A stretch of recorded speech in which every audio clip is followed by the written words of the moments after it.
Chapter 2, Chapter 2 Chapter 2, Forces of Nature.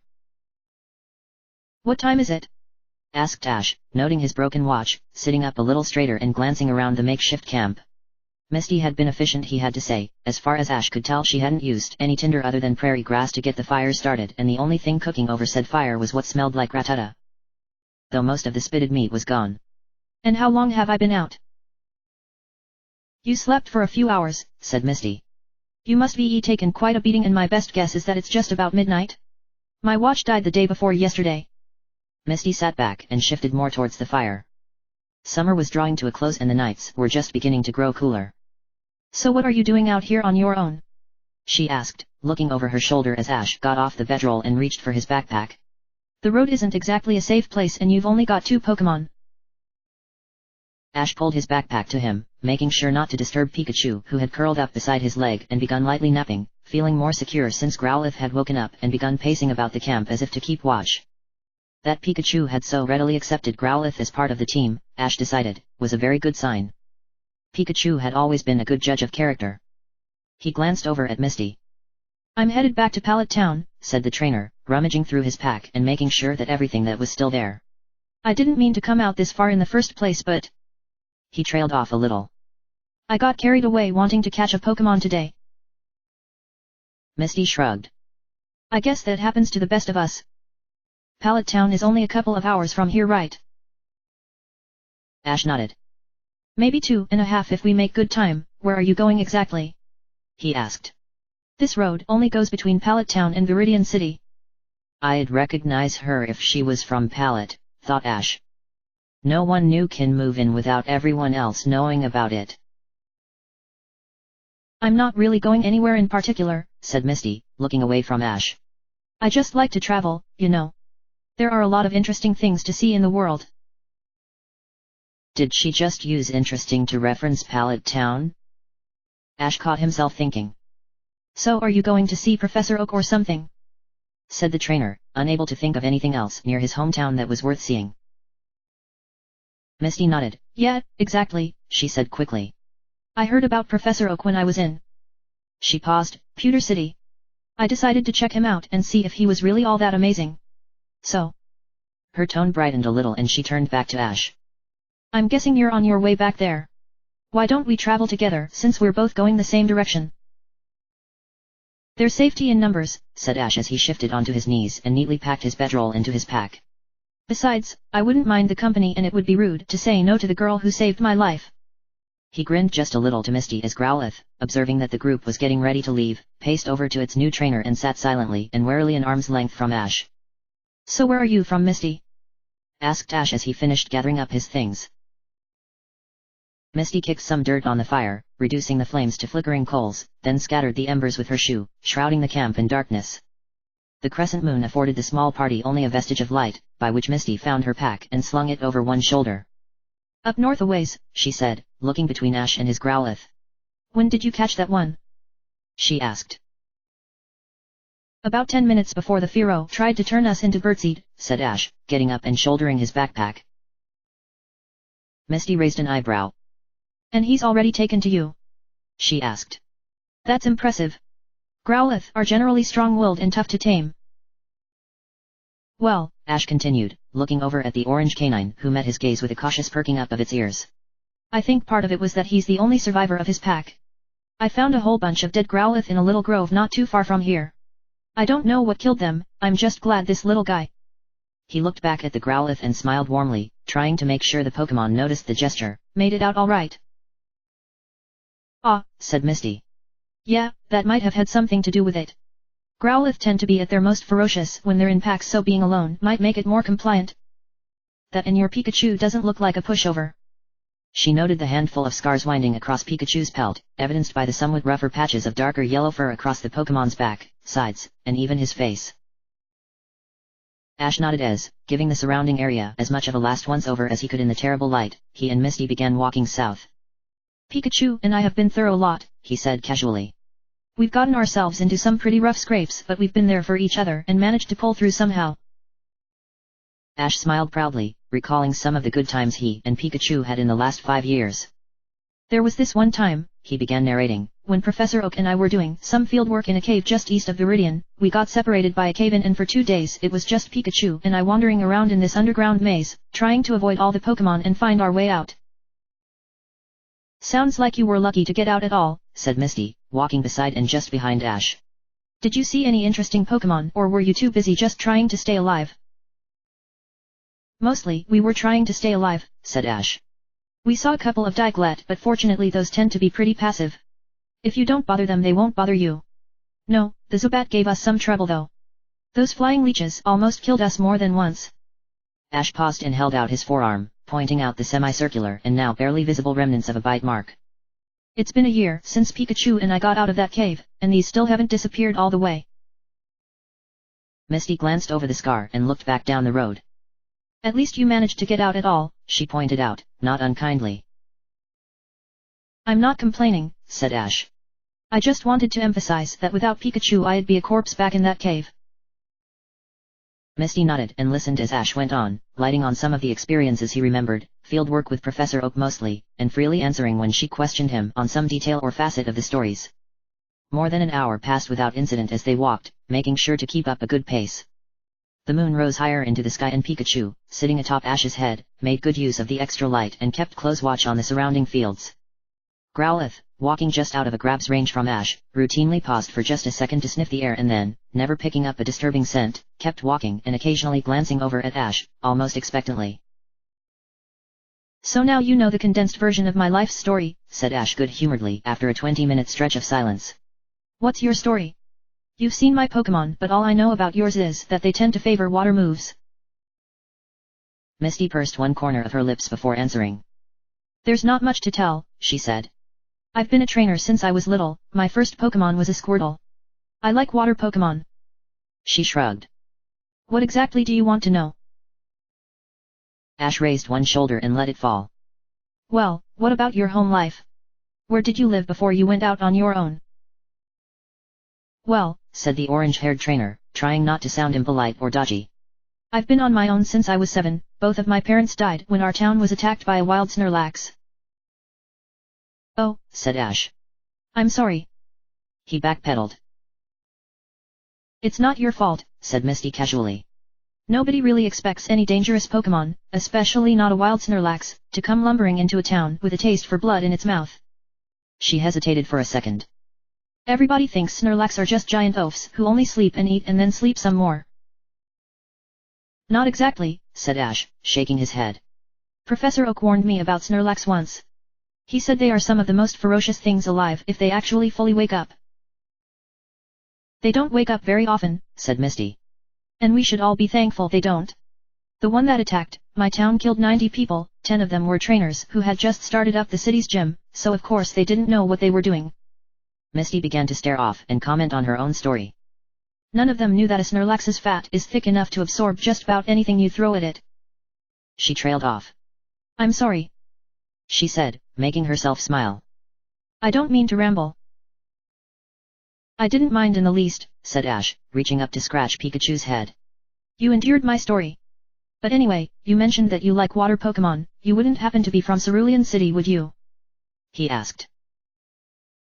Ash wasn't quite quick enough to catch the little tremor that shot through Misty's frame. I've been there once or twice, she said, voice steady. Why? Have you ever gone out that far? Nope, said Ash. I've never been past Mount Moon. Slipping back into small talk, Misty and Ash let Pikachu and Growlithe worry about keeping track of the surroundings. Both trainers knew that the Pokemon would pick up on a nearby threat long before human senses would detect anything dangerous, especially now that the wind was out of the north and blowing the scents of any wild Pokemon away from the party. In what seemed to Ash like no time at all, he and Misty were trekking up the side of the hill that, when crested, would give them a clear view of Pallet Town. It's too bad you won't be able to see the town in the sunlight, said Ash as he and Misty neared the top of the hill. The way it sits between the 3 hills on the north, east, and west, and the sea to the south can be beaut. Ash stopped silent as a flickering beam of prismatic energy blasted into the sky from the opposite side of the hill. Pikachu and Growlithe both instantly froze. Pikachu's fur needled out again as his cheeks sparked, ready to unleash an attack at the slightest hint of danger. The orange canine began growling and hunkered down, though he took a reflexive step closer to Ash. A resounding boom shook the ground and very nearly knocked Ash and Misty to their knees just as a flare of red fire jetted into the sky, illuminating the night. That was a hyper beam, said Ash, steadying himself. And a fire blast by the looks of it, noted Misty. Whatever's happening is big. Grunting with effort as he burst forward, Ash took off running up the hill. Ash! Misty shouted, reaching out as if to grab and hold him back. What do you think you're doing? She ran after him, catching up with the younger trainer in a few strides. They both crested the hill and just in time to see another huge burst of fire leap up from the center of Pallet Town. The pillar of fire towered into the sky, scattering flaming brands down across the city like rain, riding the wind and setting many of the town's wood-framed buildings on fire. The fire wasn't what caught Ash's attention. What the hell is that? He mumbled, shock nearly choking his voice back. On the southern end of the town, a colossal serpentine figure stood, ringed in flames, roaring and seeming to glow red in the fires that danced around it like dervishes. The monster reared back, opened its gaping mouth, and belched out a torrent of fire that washed through the streets and ignited very nearly an entire city block. By now acrid black smoke was rising into the air and collecting over the town, hanging low enough to reflect much of the bloody light from the fires now spreading through the town back down, bathing the entire scene in a hellish glow. That's a Gyarados, said Misty, raising one eyebrow. But I've never seen one that color or that big. The colossal, ruby-colored, Pokémon continued thrashing down the streets and spraying fire at anything that moved. By now Ash and Misty could make out figures running through the streets seemingly at random, seeking any shelter that wasn't ablaze. It must be 80 feet long, said the girl. Ash clenched one fist in rage as he watched the Gyarados barrel through a house, smashing the structure to splinters. How long has it been here? Ash wondered, anger and a sudden feeling of helplessness washing over him. The Gyarados twisted, raising its tail high in the air and bring it crashing down on top of another house. The entire town is going to burn down, he lamented, scanning the Pallet Town from his vantage point on the hill. From one side of the town to another now, there wasn't a home or building that wasn't on fire or quickly threatening to ignite in the firestorm. Ash felt the wind rushing past him into the city as the fire grew large enough to create gale force winds. He could see bodies in the streets now. I can't, Ash growled. I can't just let this. Crackling with energy, a bolt of lightning seared through the air from ground level and slammed into the Gyarados' flank, nearly knocking the beast over and making it roar in pain. Both Ash and the monstrous Pokémon turned and traced the path of the bolt along a smoking arc back to the source, a Raichu. Ash made out the figures of several Pokémon and a single man standing next to the orange Raichu. Professor! He shouted, immediately recognizing the figure as Oak. He couldn't be heard over the raging firestorm, but without a second thought, Ash barreled down the side of the hill towards the battle. Ash! Misty shouted again, hesitating for a moment before running after him, reaching to one of the Pokéballs on her belt as she moved. With Pikachu and Growlithe in tow, Ash raced through the flaming streets of Pallet Town, ignoring the charred and in many cases, still burning, bodies of the dead. Obeying an unspoken command, Pikachu began to glow and flicker with yellow light, charging up a massive amount of energy in the red patches on its cheeks in preparation for the fight. Growlithe, panting with effort and fighting against the bandages which restricted its breathing, merely kept up with the trainer and Pikachu. Ash rounded a corner and found himself less than 50 meters from the Gyarados, directly behind the monster which was focusing all of its attention on Professor Oak. Roaring, the Gyarados unleashed another prismatic blast of hyper beam on the professor. Oak flinched but barked the order Light Shield. Without a trace of hesitation, a red and white Pokémon the size of a child jumped in front of Oak, throwing its disproportionately large hands before itself. A yellow barrier of energy sprung to life between the Mr. Mime's hands and rocketed outwards to form a wall, 5 meters by 5, directly between the Gyarados and Oak's forces. The hyper beam crashed into the wall and Mr. Mime faltered to one knee as the energy blast exploded and shook the ground. The barrier flickered but held strong and Mr. Mime immediately stood back up as a flurry of green leaves whirled in long arcs around the barrier, flying like missiles at Gyarados. Oak's Venusaur shook the plant on its back again and another volley of razor leaves flew towards the monstrous Pokémon, slashing into it like shuriken and drawing thin lines of blood across its body. Oak clenched one fist as Gyarados faltered, but he remained stone-faced, knowing the battle could turn at any instant. Pikachu, said Ash, his voice trembling with both anger and fear. Give it everything you've got. Drop this thing in one hit if you can. Pikachu acknowledged with a quiet squeak, glowing like a light bulb. With a hissing crackle a bolt of lightning, blindingly bright and so hot the ground around Pikachu blackened, blasted forward from the Pokemon's cheeks and lanced into the distracted Gyarados' back, shattering into 100 arcs of electricity that raced over the Pokemon's carapace. Gyarados jerked and screeched in pain and nearly fell over. Gotcha, Ash cheered, pumping one arm and gritting his teeth. Not nothing that Pikachu swooned to one side and nearly collapsed. Ash! The trainer heard Oak shout as the Gyarados turned and refocused its attention on Ash, sheer rage and killer intent burning in its eyes. Get out of here! Ash and Pikachu jumped to one side, behind the nearby rubble of a partially collapsed building as the Gyarados reared back, preparing to unleash yet another attack. Growlithe! Ash barked, realizing the canine had failed to move and instead lay in a heap in the middle of the road, panting and sweating. Ignoring both the blistering heat that sapped his strength and the imminent attack from the Gyarados, Ash threw himself back into the middle of the street and scooped up Growlithe in his arms. Run! Oak roared as the Gyarados bolted forwards and opened its mouth. A withering blast of black fire flew from between its massive jaws and straight towards Ash. Pikachu appeared by Ash's side in an instant, determined not to let its master die alone. Ash didn't even look up to watch as the fire rocketed towards him, but gasped in surprise as a brilliant flash of white light in front of him nearly blinded him. Before the light even fully took shape, Misty, who had appeared behind Ash, flanked on either side by a Pokémon resembling a huge starfish, shouted "Barrier!" A blue wall sprang to life before Ash and the new Pokémon, which had just begun to take the shape of a third, but even larger, starfish. There was absolutely no time at all between the formation of the blue barrier and the impact from the black fire. The searing wave of heat rolled around the shield like a river hitting a boulder, flanking Ash, Misty, and their Pokémon on three sides. Ash turned and saw Misty, holding one arm in front of her face to block out some of the mind-numbing heat, reach with her free hand to grab another Pokéball. She threw it behind Ash and another Pokémon, this one a huge turtle that Ash recognized as a Blastoise, came to life from the white energy. Give us some cover! Misty ordered. Without any hesitation, the Blastoise dropped onto all fours and scuttled between Ash and the purple Starmie as the wave of black fire dissipated to nothing and the barrier faded. The exhausted Starmie wilted and Misty recalled it with a Pokéball. Tackle it! Misty barked, seeing the Gyarados remained fixated on them. The Blastoise lowered its shoulder and barreled forward, faster than Ash had ever seen anything of that size move before. It closed the distance in a split second and smashed its head into the Gyarados' torso, knocking it off balance. The Gyarados shifted, already in the throes of yet another hyper beam, and shot the chromatic blast of energy through the roof of a building 20 meters to Ash's left. Hearing the rumbling blast, Ash turned to his left and saw the building explode into flame.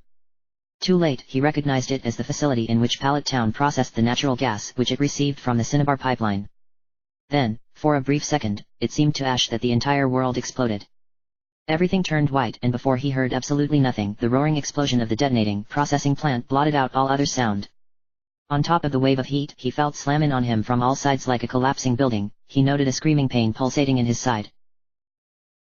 It took Ash a moment to process that he wasn't dead once the world began to come back into focus and the deafness ringing in his ears gradually faded into the popping of fires around him. He couldn't sit up but, opening his eyes, he saw the sky full of black smoke and the red glow of fire. Ash! He heard his name called as though he were perceiving it through a wall. Ash! The voice called again, a little louder this time. Now he noticed that hovering over him there was a face against the black sky. Misty looked down at him and suddenly he remembered that he should be in a battle for his life. Adrenaline pouring into his veins chased the fogginess from his head and he lurched upright, looking around. Everything was on fire, but Misty and her Blastoise, as well as Pikachu and Growlithe, stood around him in a defensive circle. Ash could see the Gyarados several blocks away, but it was retreating towards the sea and Oak was pursuing it with his Pokémon. Misty, Ash tried to say, but stopped after the first syllable. He suddenly felt as though someone were stabbing him in the side with a spear and he twitched away from Misty, looking down at himself. He quickly found the source of the agony, a wooden stake as big around as a tent peg protruded a hand's width from his side and only partially plugged up the wound it had torn in him. Blood was seeping from the edges of the stake and dripping down Ash's shirt. Don't move, said Misty, putting her hands on Ash's shoulders and forcing him to lay on the ground. She held him still as the Pokémon kept watch. If you hold still, I can keep you from bleeding to death. She hissed, holding a tightly woven gauze in one hand and reaching to grip the stake with the other. On the count of 3 I'm going to pull it out and I need you to help me keep pressure on the gauze, okay? In an infection, Ash panted, every breath stabbing another splinter of pain in his side and in his lungs. Even through the pain however he positioned his hand to do as Misty instructed. Never mind that, said the orange-haired trainer. Bleeding out will kill you a lot faster than an infection and we have antibiotics for that anyway. 1, 2, 3. Misty jerked and the stake, all 6 inches of the lance-like scrap of wood, slid from Ash's side with a slurping gurgle as the wound spat out some blood before Misty slapped the gauze over the open puncture. Ash screwed his eyes shut and ground his teeth in pain, but reached down and put his hand on the makeshift bandage, pressing it into the wound to stop the blood loss. Pressure, pressure, pressure, Misty ordered as she removed her hand and tossed the stake to the ground beside her where it landed next to her bag. She reached into the backpack and pulled out a small white plastic case she set next to Ash. This is going to hurt, she said, opening the box and pulling out several long, metal staples. Working at a near-frenzied pace, Misty managed to get Ash's wound closed up using the staples to hold the puncture closed. Finding a source of heat to cauterize the wound was not difficult and a few moments later Misty, sitting on her knees, leaned back from Ash who had passed out a few seconds into the procedure. The makeshift surgery wasn't pretty, and it would probably leave the boy with a hideous scar that would never totally disappear, but he was alive and would survive long enough for someone more versed in medicine to do a proper job, and in this situation, Misty told herself, that was something to be proud of. Exhaling deeply and beginning to feel fatigue setting in as the adrenaline wore off, Misty stood up as Professor Oak, surrounded by a vanguard of monstrous escorts, ran to the scene. Is Ash all right? He asked, kneeling down by his grandson and more or less ignoring Misty and the Pokémon around her. What happened? Shrapnel, said Misty curtly. It missed anything vital, but trauma and blood loss are still going to be dangerous. She quickly briefed the professor. We need to get him somewhere safe and do more than a patch job.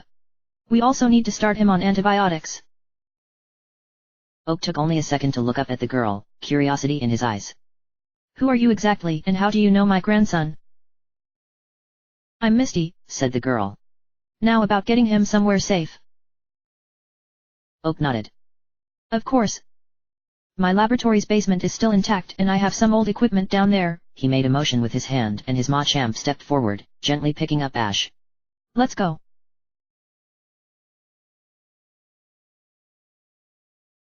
It was the beeping of the machine monitoring his vital signs that woke Ash the next day, late in the morning. He cracked one eye open and slowly forced himself into a sitting position, looking around the room as he did.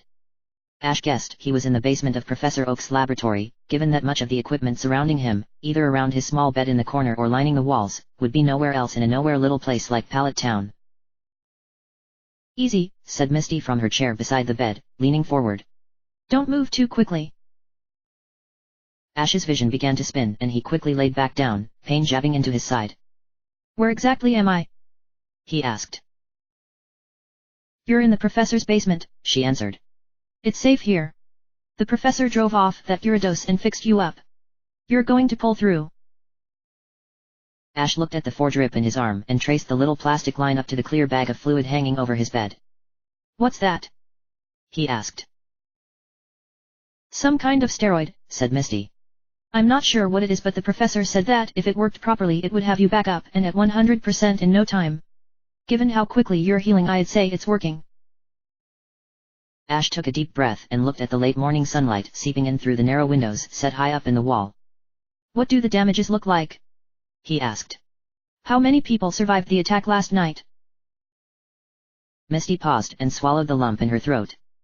I haven't been outside yet, said Misty. I've been trying to keep an eye on things around here, so I'm not sure.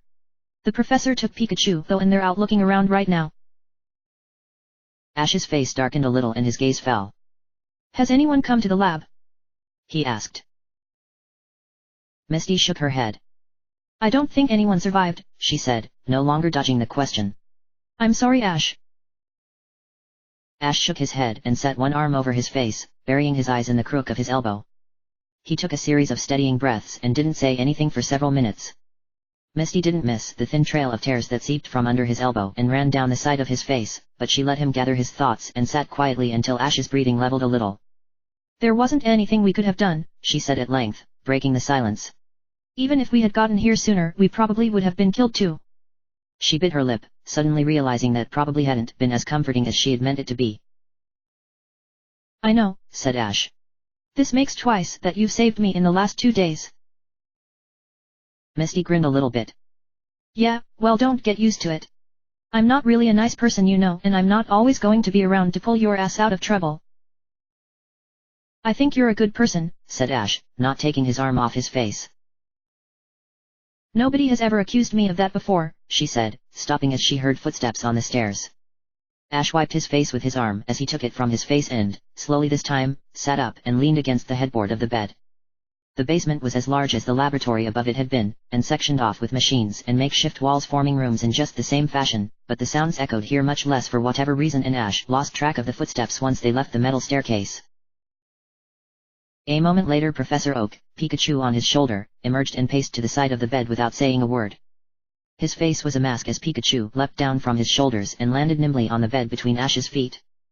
The Pokémon scampered up to Ash and curled up against him, prompting Ash to scratch Pikachu up and down his back and behind his ears. Well, said the professor, tone low. I don't know where to begin. Nobody survived, said Ash, more as a statement of fact than a question. Oak nodded. If anyone did, they took off into the hills or down Route 1. I didn't find a single person out in what's left of the village. How much is left? asked Misty. Oak shook his head again. Not a whole lot. Just about the only thing standing is the wall at the edge of town. There's not a home or a building in the town that hasn't burned to the ground. What few survived the fire were demolished by the Gyarados. Grandpa, said Ash, sitting up a bit more, feeling a little stronger. What happened last night? What provoked the Gyarados? Hell if I know, said Oak, running a hand through his grey hair. It came out of nowhere. One minute everything is peaceful and the entire town is asleep, the next minute everything is blowing up or burning down. If I were to guess, I'd say that the Cinnabar Mining Company to the south disturbed the Gyarados with the deep-sea diving operations. If they did, there might not be a Cinnabar Mining Company anymore. The group of trainers fell silent for a minute. Pikachu dutifully inspected Ash, making sure the boy was healing properly. Then, when the Pokémon was convinced Ash was indeed as alright as could be expected, he curled up and began napping lightly. Ash grinned at the Pokémon in his lap and petted him some. I think Pikachu's still tired from last night, said Ash. He should be, said Oak. That Thunderbolt attack was amazing. Even I didn't know Pikachu had that kind of power to him. Ash smiled a little more. That's Pikachu for you. He's full of surprises. Turning to Misty, the professor cleared his throat. Thank you for keeping an eye on him, Oak said. We both owe you a lot. Misty shrugged. It was no big deal, she said, dodging the compliment. I was headed this way anyway, and it's always safer to travel with someone. Oak nodded and crossed his arms. Very true. He paused. There's not an easy way for me to say this. He continued, so I'm just going to say it. Pallet Town is gone. There's nobody but us left and there's nothing for either of you here. This is just proof to me that this part of the frontier is no longer safe. He faced Ash directly now, but still addressed both trainers. But I want to make it a safe place and I want you to help me with that. Misty leaned back in her chair and crossed her legs. Only the bigger cities are really safe, she said casually. The frontier has always been a wild place, and it probably always will be unless you can somehow come up with a way to give every trainer in the world some advantage over every Pokémon in the wild. Oak grinned just a little. Funny you should say that, he said. I've been working on a project recently to do just that, but now that my facility here has been destroyed, I find myself in need of some assistance. Whatever I can do to help Grandpa, said Ash. I'm in no matter what. That's my grandson, said Oak, an undertone of something almost like excitement in his voice. Nothing dampens your spirits. He turned to Misty. I can't exactly offer much in the way of payment, he told her, but if you're willing to help with the project, I'd see to it that you were fairly compensated for your time. You've already proven that you're a very capable trainer and that you can handle yourself in the wild. Will you help us? Misty shrugged and crossed her arms. Nothing personal, she said, but I don't just sign up for dangerous work without knowing what I'm getting myself into. If you want me to even consider this, I'm going to need some more information. Of course, said Oak. Forgive me, I got ahead of myself. What I need is for someone to deliver an item to a friend of mine named William. He's self-proclaimed Pokemaniac living up north, and while he may be a nut, he's also a genius. What would we be delivering? Interrupted Ash. I'm getting there, said Oak, though now that I think about it, he said, getting to his feet, it would probably be easier for me to just show you. Pardon me. The professor turned and quickly left, disappearing into the winding stacks of equipment in the basement. Sorry, said Ash when he was sure Oak was out of earshot. My grandpa can get a little excited. Don't apologize, said Misty. It's good that he loves his work. I'm just a little surprised that, even after living here on the frontier, that he can watch an entire town be wiped out and go on like nothing's happened. Not many people can do that. Ash shrugged. That's the world we live in, he said. Bad things happen, people die, and most of the time things just aren't fair. That doesn't mean we just give up though. Misty nodded. She hesitated. I'm really sorry. She said. I didn't say it earlier, but the professor said that last night your mom died in the attack. I just wanted to say that I think it takes a lot of courage to handle it this well, and if I can help I'd like to. Ash hid the tremor that shot through his chest and made his heart feel tight, forcing himself to harden his face a little. Thanks, was all he could say before Professor Oak returned. As the older man took from his coat pocket a small red device that fit in the palm of his hand, Ash forced all thoughts of his mother from his mind. This, said Oak, is quite possibly the most important thing I've ever created. He held the device up, showing the handheld computer to Ash and Misty in more detail. The trouble with the way we defend ourselves from Pokémon, began the professor, assuming an almost lecturing tone, is that trainers tend to only have a select few Pokémon with which they are familiar. A trainer catches a Pokémon and becomes knowledgeable about that specific creature, learning its strengths and weaknesses, but that's where their knowledge ends. Beyond his own Pokémon, any given trainer who hasn't spent years in the world abroad will be unfamiliar with a Pokémon he has to face in the wild or a monster that attacks him or his city. Most trainers who don't train psychic Pokémon, for example, have no idea that psychics are extremely vulnerable to the powers used by a ghostly Pokémon.